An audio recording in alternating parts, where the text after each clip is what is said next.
대구의 한 농가에서 폐사한 거위와 닭의 간이 검사 결과 AI 양성 반응이 나와 방역당국에 비상이 걸렸습니다.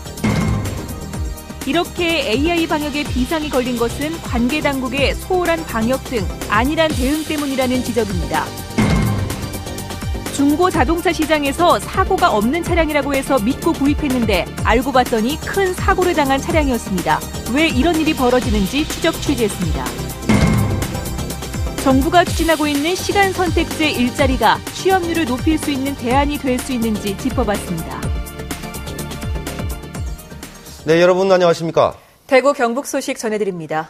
최근 강원도 횡성에서 고병원성 조류 인플루엔자, 즉 AI가 발병했는데 이곳의 거위가 대구의 한 농가에 입식된 것으로 확인됐습니다.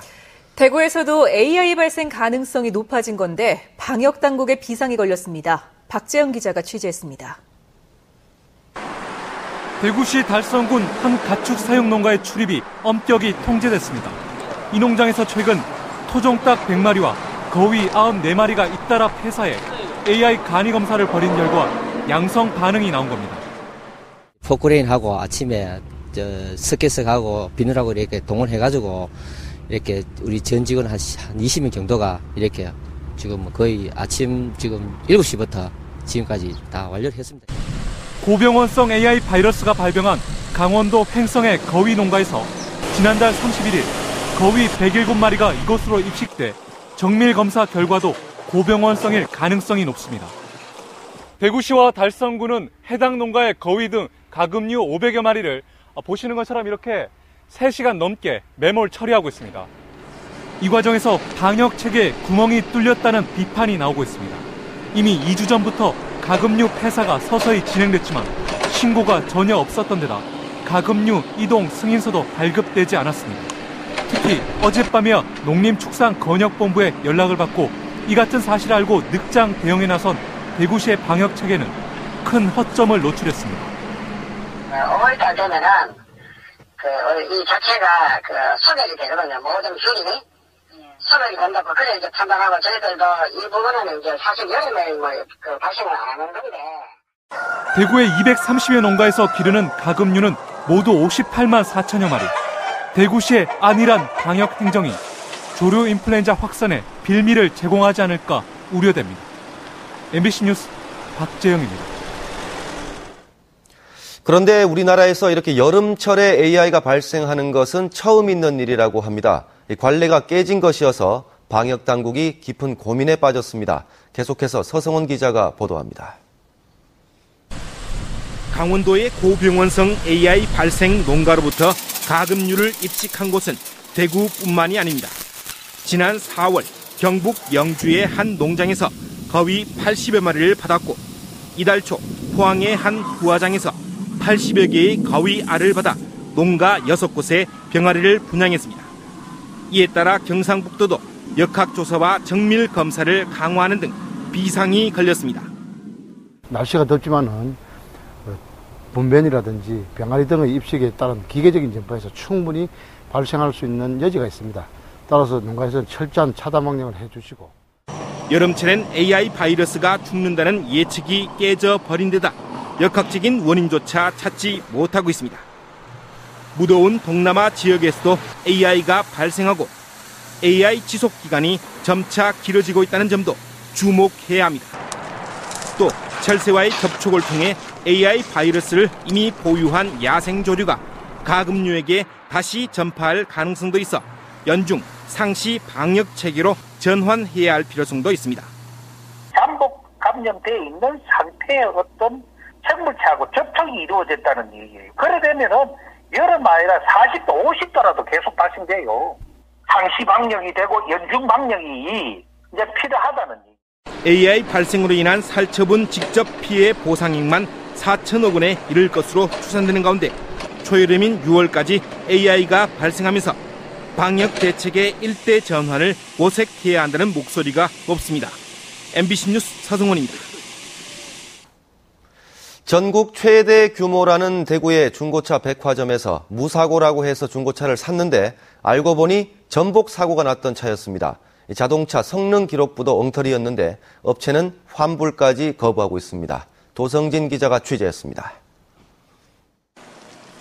80여 개 중고차 상사가 입점해 전국 최대 규모라는 대구의 한 중고차 백화점.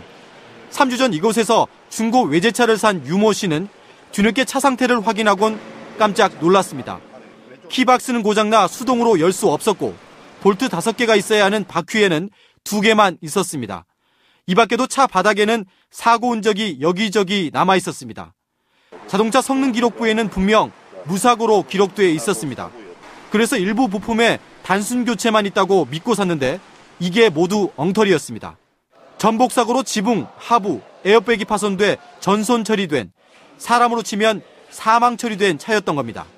물품가 교환된 거를 우리가 물품가를 운영해요. 그렇죠. 10%이라고. 이거 물품은 10%예요. 그러니까 이제 유관으로 확인을 해가지고 이게 뭐가 나갔다, 뭐가 교환이 됐다, 그걸 확인하는 거지.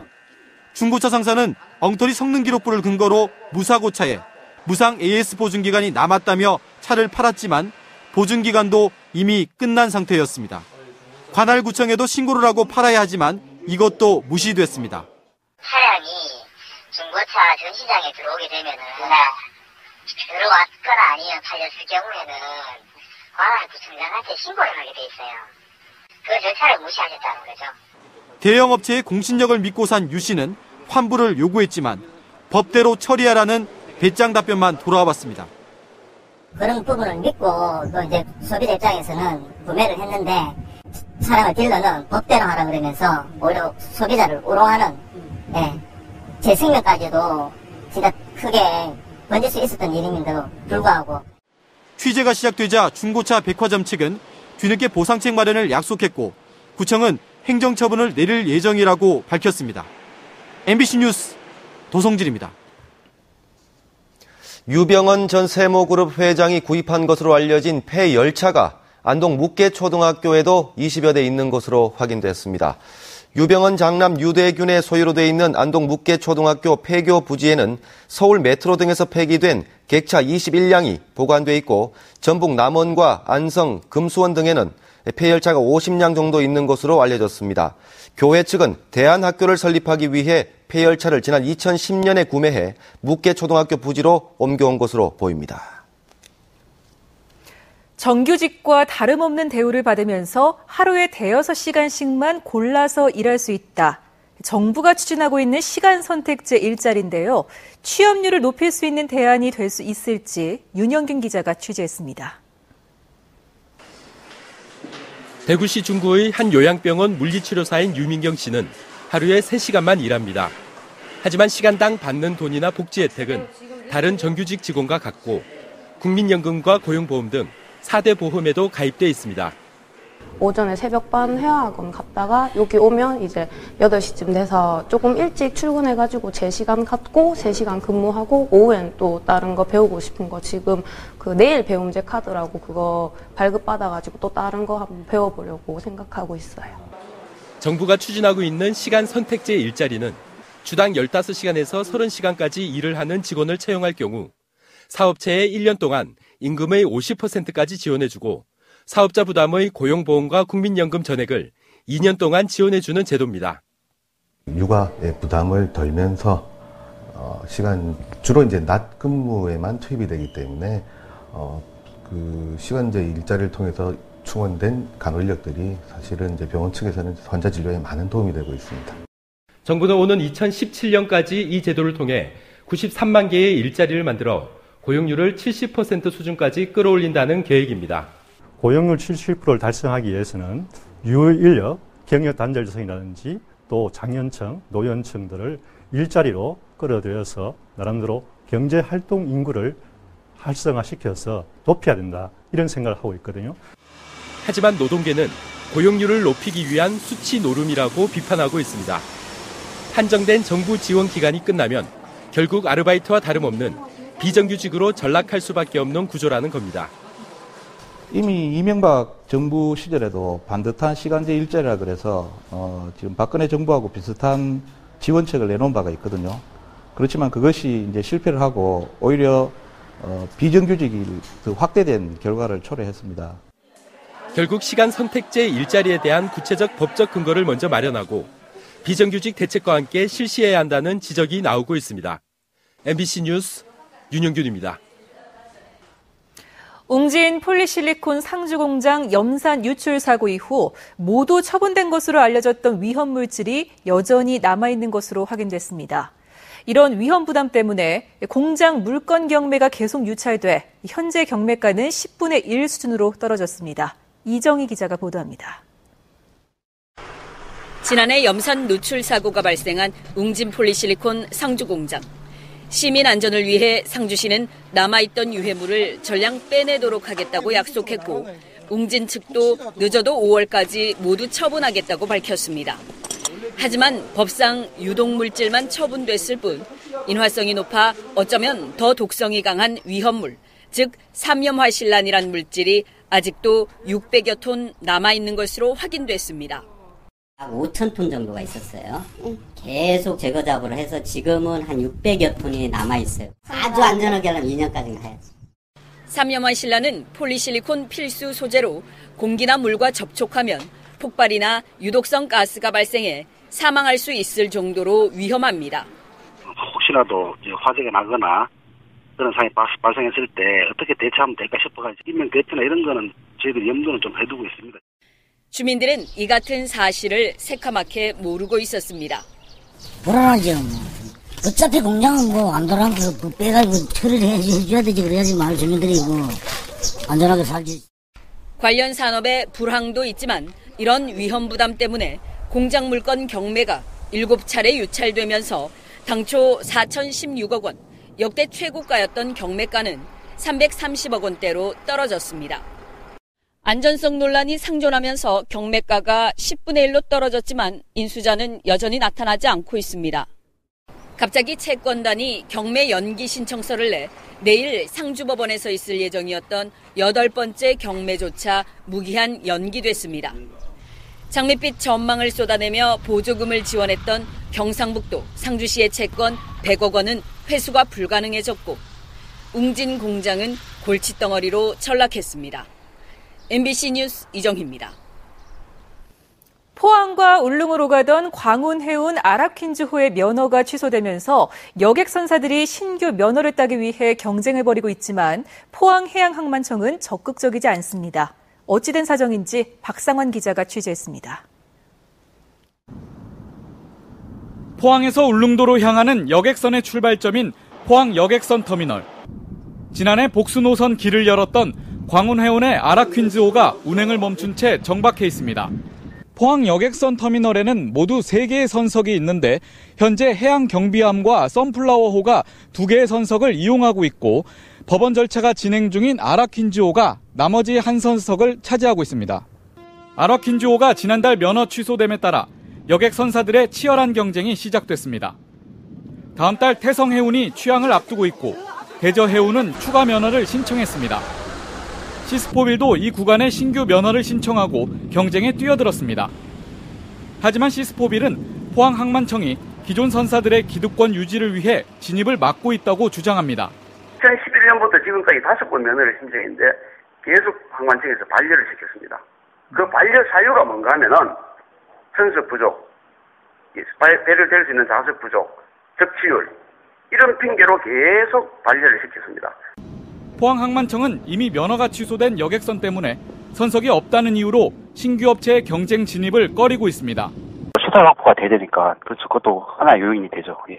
언제 선석이 비는지도 모르고 또 이제 뭐 수송수에도 뭐 따져보고 되게 뭐 그것만 이제 선석만 이제 보는 게 아니거든요. 여러 가지 이제 보기 때문에. 포항 울릉 100기를 두고 선사들의 경쟁이 과열되는 가운데 포항항만청의 행정력 부족까지 더해지면서 울릉 주민들의 불편은 계속되고 있습니다. MBC 뉴스 박상환입니다.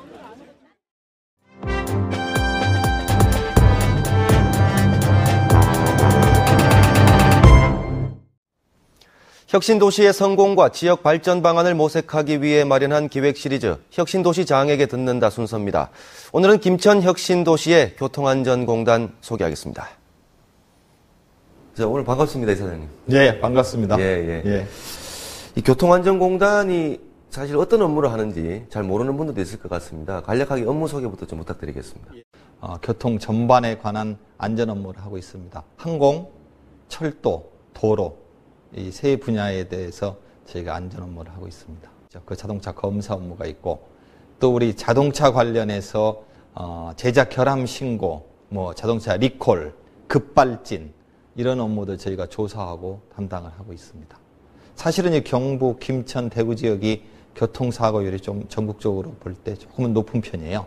그래서 이 지역을 교통안전 모범도시 플러스 교통첨단도시로 발전시켰으면 하는 생각을 갖고 있습니다. 다시 말씀드리면 첨단 교통 시스템을 접목시켜서 더 안전을 향상시키는 그런 것이 좋을 것 같습니다. 우리 이사장님이 생각하시기에 좀 어떻습니까? 이 혁신도시가 빨리 좀 정착이 되고 안착이 되기 위해서 가장 필요한 게 어떤 거라고 좀 보십니까? 여기 혁신도시에는 어떤 약국도 없고 병원도 없고 또 학교도 가까이 없고 또 슈퍼마켓이나 이런 생활시설도 좀 부족하고 물론 이 식당도 이 혁신도시 내는 없고 약간 밖에 나가 있죠. 일반 식당들도. 그런 이제 생활에 밀접한 시설 그런 기관들이 좀 아직은 많이 부족하고 지금 이 1년에 도로에서 교통사고로 5,000명 정도가 사망하고 있거든요. 굉장한 숫자입니다. 우리가 13,000명, 1991년에 13,000명에서 5,000명까지 줄이긴 했습니다만은 그래도 OECD 32개국 기준으로 볼 때는 저희가 30위, 31위 매년 고에서 왔다 갔다 하는데 5,000명 사망을 2,500명 수준으로 낮추는 것이 저희 공단의 목표입니다. 저희 공단이 업무를 이제 교통안전 업무를 하는데 이게 국민의 생명을 지키는 일이지 않습니까? 근데 이거는 저희 공단 혼자의 힘만 가지고 되는 게 아니고 이제 경찰청, 이제 자치단체, 김천시라든지 대구시라든지 경북도에서 협조를 적극적으로 해주셔야만이 성과를 거둘 수 있어요. 정말 김천뿐만 아니고 경북 또 대구가 우리나라 최고의 안전도시로 그렇죠. 거듭날 수 있기를 간절히 기대해 봅니다. 저도 열심히 하겠습니다. 오늘 말씀 감사합니다. 감사합니다. 권영진 대구시장 당선인이 온라인 소통 창구를 만들어 정책 제안을 받습니다. 민선 6기 대구시장직 취임준비위원회는 인터넷 검색창에서 권영진을 검색하면 나오는 공식 사이트에 희망 엽서란을 마련해 시민들이 정책 제안과 민원, 애로사항 건의를 할 수 있도록 했다고 밝혔습니다. 취임준비위원회가 마련한 이 홈페이지는 이달 말까지 한시적으로 운영되는데 권영진 당선인이 다음 달 1일 대구시장에 취임하고 나면 대구시 홈페이지와 연결될 예정이라고 덧붙였습니다. 경상북도 새출발위원회는 오늘 경북 새출발 5대 아젠다 선정 기자회견을 갖고 신도청시대 개막과 관련해 도민들의 최대 관심사인 도청 이전 시기를 위원회 차원에서 검토해서 제안할 계획이라고 밝혔습니다. 또 공공기관의 성격을 전면 재검토해서 유사 중복기관의 통폐합 등 구조조정안을 내놓고 공공기관장의 선임 기준을 명확히 해서 공무원이 가야 할 곳과 전문가가 가야 할 곳을 정하겠다고 덧붙였습니다. 대구 중부경찰서는 역전 치안센터에서 대구 청소년 경찰학교 문을 열고 초중 고등학생을 대상으로 학교폭력 예방을 위한 역할체험과 조사체험, 심리상담 등을 실시하기로 했습니다. 또 지역 경찰체험과 과학수사체험 등을 통해 중학교 자유학기제에 따른 직업체육 교육에도 효과가 있을 것으로 경찰은 기대하고 있습니다. 한국인재개발협회는 최근 급증하고 있는 CCTV 감시 전문 인력 수요에 대응하기 위해 CCTV 감시 전문가 양성 과정을 열었습니다. 교육생들에게 100% 국비를 지원해 수강료 무료에 점심과 교통비가 제공되는데 오늘 제1기 교육생 개강식을 가졌습니다. 오늘 낮 12시 반쯤 대구시 북구 침산동의 한 중학교 4층 교실에서 천장에 달려있던 선풍기에서 불이 나 자체 진화됐습니다. 불이 났을 때 해당 교실에 학생들이 없었고 크게 번지지 않아 인명피해는 없었지만 학생과 교사 1,200여 명이 경보의 소리를 듣고 대피하는 소동을 빚었습니다. 브라질 월드컵을 사칭한 스미싱 문자가 발송되고 있어 주의가 필요합니다. 스미싱 문자에는 엑소 팬들에게 보내는 브라질 월드컵 기념행사 추첨과 월드컵 기간 파리바게트 기프티콘 수령 등이 적혀 있으며 스미싱 문자에 포함된 인터넷 주소를 클릭하면 스마트폰에 악성 앱이 깔립니다. 미래창조과학부와 한국인터넷진흥원은 핸드폰 정보와 문자, 통화 기록 등이 빠져나갈 뿐만 아니라 사용자의 금융 정보가 유출될 수 있다며 모바일 백신을 이용하거나 악성 앱을 즉시 제거해야 한다고 설명했습니다. 금융감독원 대구지원에 따르면 각 지역별 상속인 금융거래 조회 서비스를 사망자 수로 나눈 이용률이 대구는 25.5%, 경북은 14%로 광역시 평균 34.4%에 비해 현저히 낮은 것으로 나타났습니다. 네, 지금까지 대구 경북 소식 전해드렸습니다. 여러분 고맙습니다.